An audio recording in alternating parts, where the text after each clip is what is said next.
Hello friends, welcome back to my channel. आज मैं लेके आई हूँ एक ऐसा टॉपिक जो बहुत ही कॉमन हो रहा है और दिन ब दिन बढ़ता जा रहा है। Yes, infertility.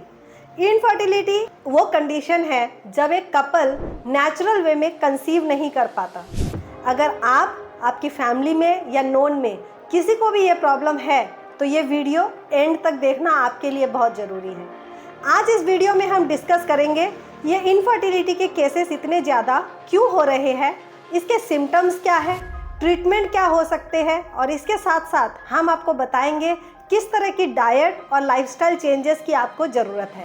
इनफर्टिलिटी का मतलब है 1 साल अगर अनप्रोटेक्टिव इंटरकोर्स करने के बाद भी कंसीव ना होना। ये कंडीशन मेन और वुमेन दोनों को अफेक्ट कर सकती है। वर्ल्ड हेल्थ ऑर्गेनाइजेशन यानी WHO की माने तो इनफर्टिलिटी एक मेडिकल कंडीशन है जिसमें रिप्रोडक्टिव फंक्शन सही तरीके से काम नहीं करता। अगर हम वुमेन के केस में चेक करें तो ये हो सकता है ओव्यूलेशन का प्रॉब्लम हो, या फिर फेलोपियन ट्यूब्स ब्लॉक्ड हो, या फिर एंडोमेट्रियोसिस। लेकिन मेन के केस में चेक करें तो 2 ही कारण हो सकते हैं, या तो स्पर्म की क्वालिटी अच्छी नहीं है या फिर स्पर्म काउंट कम है। अब जानते हैं थोड़ा डिटेल्स में कि किस तरीके से ये बेसिकली प्रॉब्लम क्रिएट होती है। पहले वुमेन के बारे में बात करते हैं। ओव्यूलेशन डिसऑर्डर क्या होता है? जब ओवरी एग रिलीज नहीं करती है तो ये प्रेगनेंसी नहीं हो पाती है। इसका मेजर कारण हो सकता है या तो आपको PCOS का प्रॉब्लम है, पॉलीसिस्टिक ओवेरियन सिंड्रोम, या फिर आपको थायराइड का इशू है। अगर आप इन दोनों में से किसी भी रीज़न से जूझ रहे हैं तो ये कंडीशन आ सकती है। अगर फेलोपियन ट्यूब्स ब्लॉक्ड है तो एग और स्पर्म आपस में नहीं मिल सकते, जिसकी वजह से इनफर्टिलिटी हो सकती है। इसका मेजर कॉज हो सकता है या तो पेल्विक इन्फ्लेमेटरी डिजीज और पास्ट एनी इन्फेक्शन। एंडोमेट्रियोसिस क्या होता है? एंडोमेट्रियल टिश्यू हमारे यूट्रस के आउटर रीजन में ग्रो होता है जो इनफर्टिलिटी को रोकता है। अब बात करते हैं मेल इनफर्टिलिटी की। अगर स्पर्म काउंट कम है तो फर्टिलाइजेशन के चांसेस कम हो जाते हैं। अगर मोटिलिटी का इशू है तो स्पर्म जल्दी से एग तक रीच नहीं कर पाता, जिसकी वजह से चांसेस ऑफ फर्टिलाइजेशन रिड्यूस हो जाते हैं। हार्मोनल इम्बैलेंस भी एक कारण हो सकता है, जैसे कि टेस्टोस्टेरोन।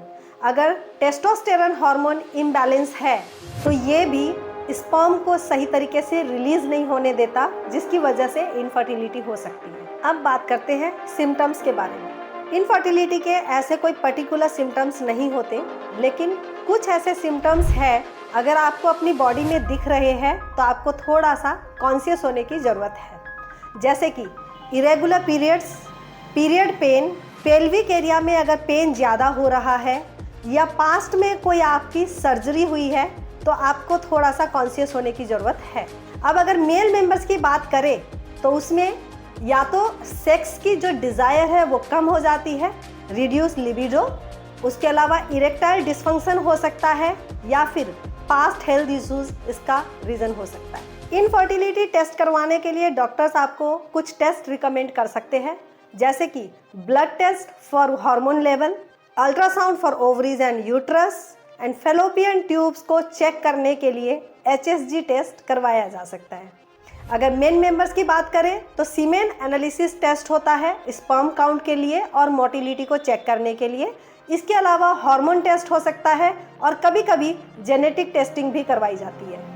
अब बात करते हैं ट्रीटमेंट्स के बारे में। बेसिकली कॉजेज़ के ऊपर डिपेंड करेगा कि इनफर्टिलिटी के लिए ट्रीटमेंट क्या होगा, लेकिन उनमें से भी कुछ कॉमन ट्रीटमेंट्स हैं जो किए जा सकते हैं, जिसमें सबसे पहले आता है diet and lifestyle change. Lifestyle changes में जैसे कि आपने सबसे पहले अपनी डाइट को हेल्दी बनाना है, रेगुलर एक्सरसाइज करनी जरूरी है, स्ट्रेस को मैनेज करना है और वेट को मैनेज करना है। अगर अब मेडिकेशन की बात करें तो ओव्यूलेशन इंडक्शन के लिए कुछ मेडिसिन दी जा सकती है, कुछ हार्मोन थेरेपीज भी हो सकती है, थायराइड के लिए कुछ स्पेसिफिक मेडिसिन यूज़ की जा सकती है, फेलोपियन ट्यूब की ब्लॉकेज को रिमूव करने के लिए या फिर एंडोमेट्रियोसिस के लिए कुछ सर्जरी की जा सकती है, और उसके अलावा कुछ असिस्टेड रिप्रोडक्टिव टेक्नोलॉजी का इस्तेमाल किया जा सकता है, जैसे कि IVF, IUI या फिर एग और स्पर्म का डोनेशन।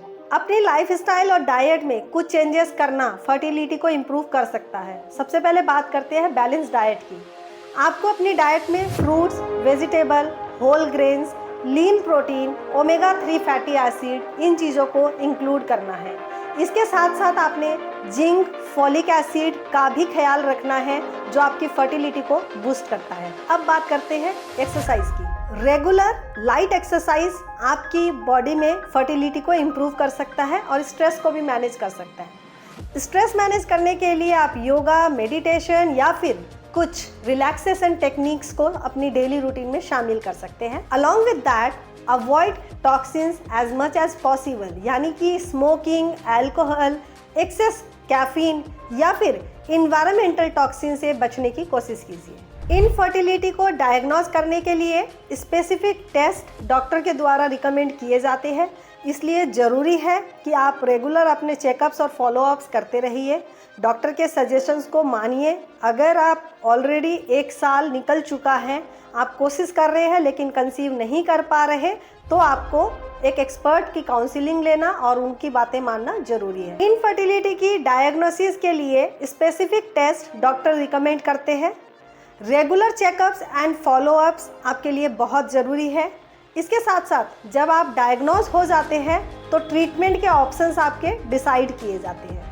अगर आपको लगता है ये वीडियो में आपको कुछ ऐसी इन्फॉर्मेशन मिली है जो आपके इनफर्टिलिटी को इशू को दूर कर सकता है, तो इस वीडियो को लोगों के साथ शेयर ज़रूर कीजिए। हो सकता है किसी की लाइफ आप चेंज कर सकते हो। वीडियो पसंद आया तो लाइक, सब्सक्राइब जरूर कीजिए।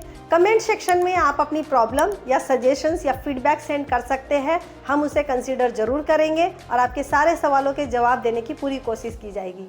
चैनल को अगर अभी तक आपने सब्सक्राइब नहीं किया है तो आज ही कीजिए, क्योंकि आने वाले वीडियो में हम और भी इंफॉर्मेटिव नॉलेज आपके लिए लेके आएंगे। Till then, stay healthy, stay fit.